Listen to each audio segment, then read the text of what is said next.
Assalamu alaikum, I'm Mithu, third year student of prosthetics and orthotics. Today I'm going to talk about what is dorsal wrist orthosis and the fabrication process using Orfit thermoplastic material. This is a forearm based splint designed to support and stabilize the wrist while allowing controlled hand and finger movement. The purpose of this splint is to maintain the wrist in a functional position, about 20 degrees of extension, reduce pain, limit unwanted movement, and help to protect the wrist during injury. It's usually prescribed for the patient with carpal tunnel syndrome fracture. Carpal tunnel syndrome occurs when the median nerve gets compressed under the flexor retinaculum, leading to paralysis of muscles of thinner eminence. It is also called ape-like or monkey-like hand.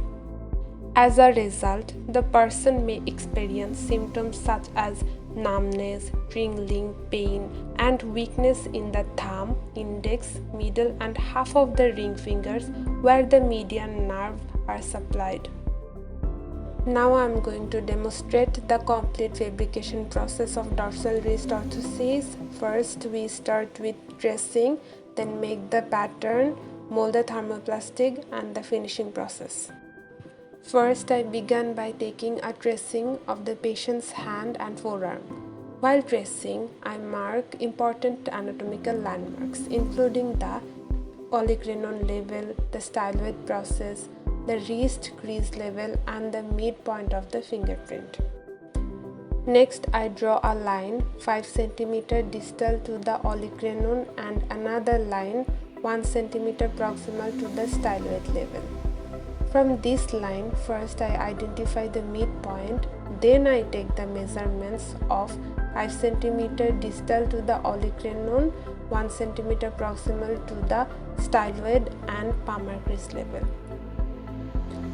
From this point, I take 2/3 of the circumferential measurements at the olecranon and styloid levels and half of the circumference at the wrist crease level.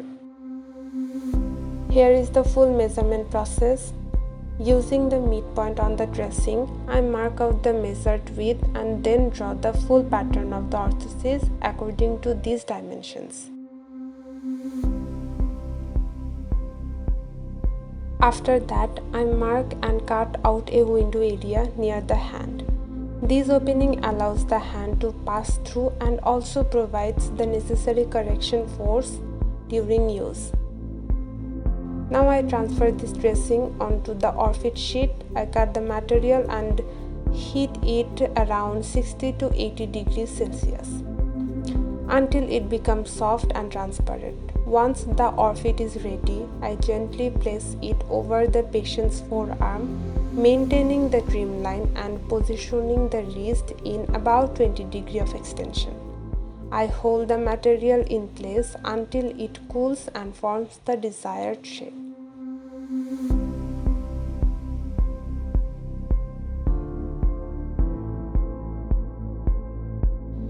After hardening, I remove the orthosis and smooth all the edges using hot water to ensure comfort.